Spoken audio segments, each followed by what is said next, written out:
Bab 17 Perubahan. Meskipun Ercan sudah ditampar oleh beberapa tentang Aina, namun entah kenapa dia tidak bisa menerimanya. Dia selalu memungkiri semua itu dengan bersikap seolah membenci Aina. Padahal, dia tak bisa menampik kalau dirinya mulai tertarik pada gadis cantik ini. Diam-diam, gairah Ercan terpancing. "Tuan, ada apa?" tanya Aina, memberanikan diri membuka suara ketika Ercan sudah berada tepat di depannya. Dia ingin sekali mundur, tetapi kakinya seperti tak dapat digerakkan. Dia sangat gugup sekarang, melihat tatapan Ercan yang sulit diartikan. Hingga dengan tiba-tiba, Ercan meraih pergelangan tangan Aina.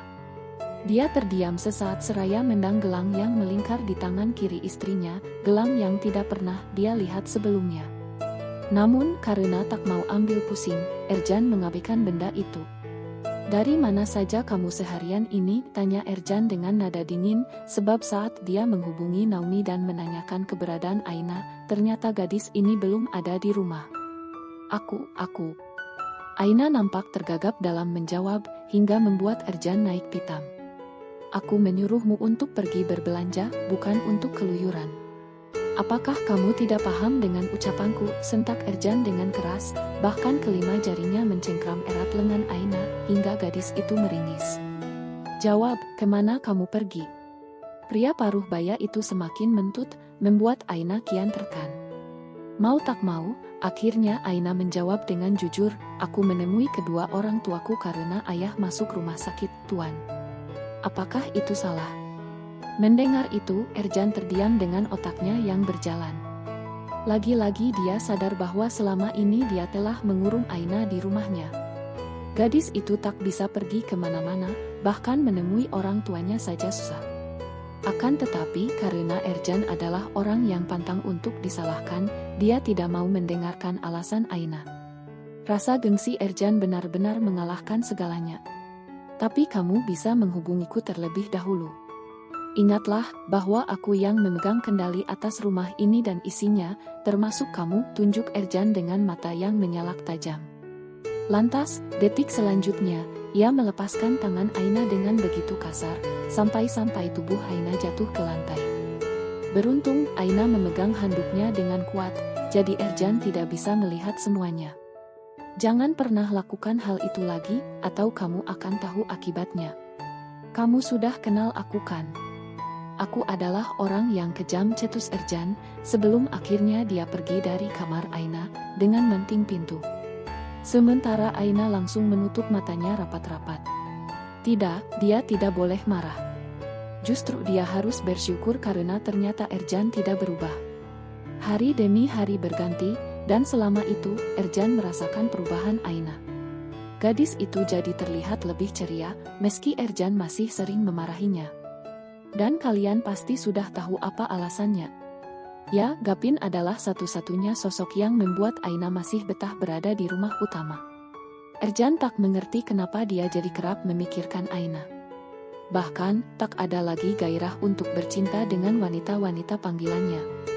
Ada sesuatu yang membuatnya penasaran, hingga dia tidak akan pernah puas sebelum mendapatkannya secara utuh. "Cih, apakah dia memakai keluguannya untuk menggodaku?" gumam Ercan, mulai menjilat ludahnya sendiri. Kini, dia sedang dalam perjalanan pulang. Namun, setibanya di rumah, Ercan tidak sedikit pun keluar dari kamar.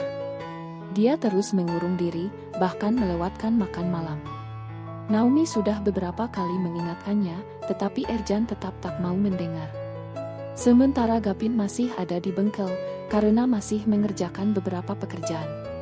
Hingga saat waktu menunjukkan pukul 9 malam, Ercan minta Naomi untuk memanggil Aina agar menemuinya di kamar patuh. Naomi pun menjalankan perintah tuannya. Sedangkan Aina terus bertanya-tanya, untuk apa Ercan manggilnya malam-malam begini? Apakah ada sesuatu yang penting? "Bibi benar-benar tidak tahu?" tanya Aina sebelum menaiki tangga. Naomi menganggukkan kepala. "Benar, Nona, Tuan tidak bicara apa-apa." Aina menghela napas panjang, akhirnya dia melangkah gontai untuk sampai di kamar Ercan. Ketika dia hendak mengetuk pintu, gerakan tangannya terlihat ragu. Akan tetapi, jika dia membuat Ercan menunggu, sudah tentu dia akan dimarahi oleh pria paruh baya itu. Tok tok tok. Selesai ketukan terakhir, Aina langsung mendengar suara suaminya. Masuk. Lagi, Aina menarik napas dalam-dalam lalu membuangnya secara perlahan. Kenop pintu mulai berputar, hingga detik selanjutnya benda persegi panjang itu terbuka. Aina masuk dan melihat Ercan yang membelakanginya. Sebelum gadis itu bertanya, Ercan lebih dulu angkat bicara. Persiapkan dirimu. Aku akan meminta hakku malam ini. Bab 18 Tidak Adil. Persiapkan dirimu, ucap Ercan masih membelakangi istri kecilnya. Dek. Jantung Aina mencelos mendengar kalimat yang baru saja Ercan lontarkan. Sungguh dia tidak salah dengar. Pria ini ingin meminta hak, setelah semua perlakuan buruknya. Tidak, rasanya sungguh tidak adil. Apalagi Aina tidak pernah rela dirinya dicumbu oleh pria lain. Yang dia inginkan hanya Gapin. Suasana kamar itu nampak hening karena Aina sedang mengumpulkan keberaniannya untuk membalas ucapan Ercan. Bukankah Anda pernah bilang bahwa Anda tidak akan menyentuh saya? Lalu apa maksudnya semua ini, Tuan? Mendengar itu, Ercan sontak membalik tubuhnya hingga dia bisa melihat Aina yang nampak gugup. Gadis itu mundur satu langkah, takut sekali melihat tapan Ercan. Pria paruh baya itu menyunggingkan senyum tipis. Aku berubah pikiran. Bukankah tidak salah jika aku menginginkannya? Glek.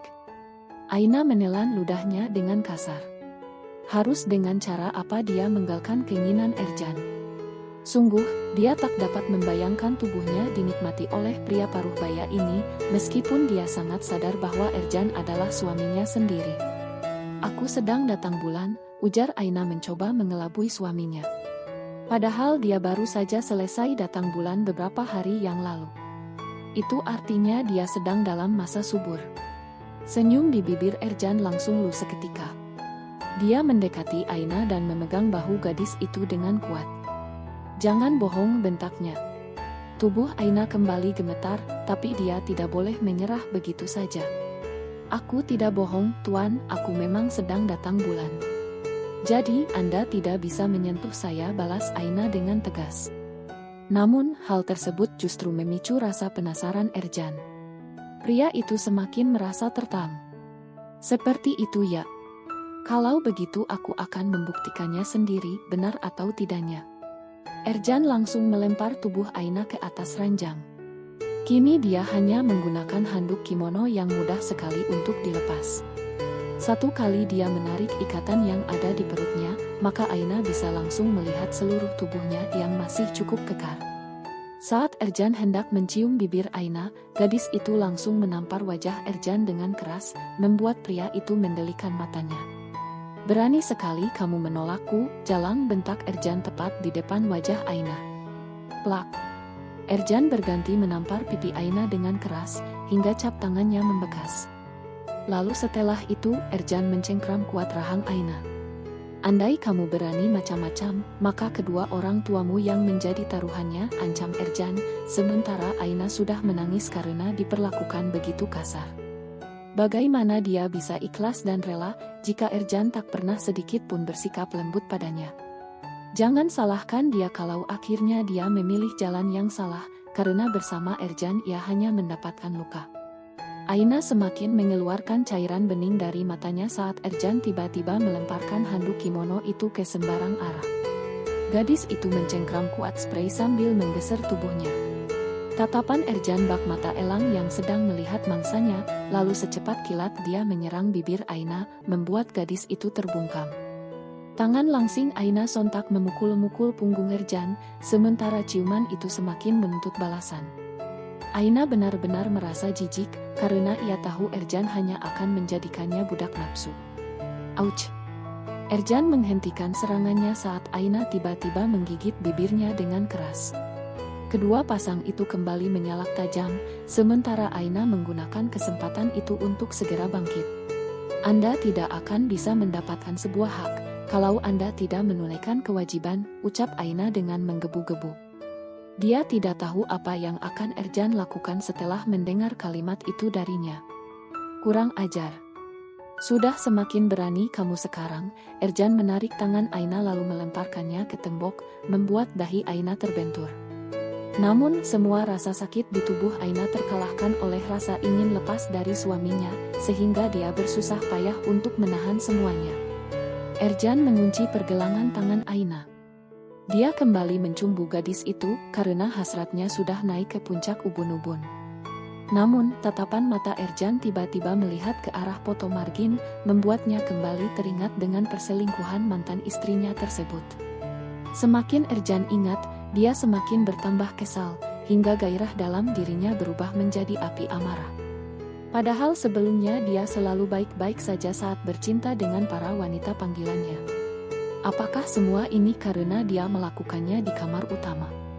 Hingga dengan cepat, Ercan menarik dirinya dari tubuh Aina, lalu kembali mendorong gadis itu.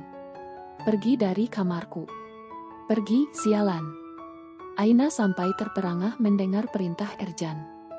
Kenapa pria itu malah mengusirnya? Namun karena tak ingin menyia-nyiakan kesempatan, Aina segera bangkit dan keluar dari sana.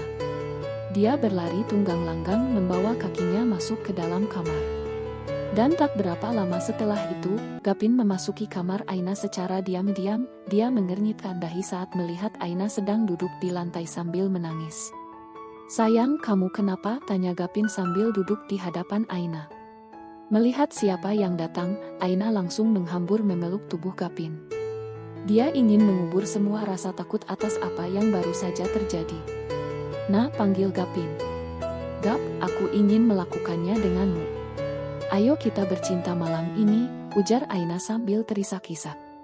Sementara Gapin yang mendengar itu nampak sangat terperangah. Sebab rasanya tak mungkin jika tiba-tiba Aina mengajaknya bercinta.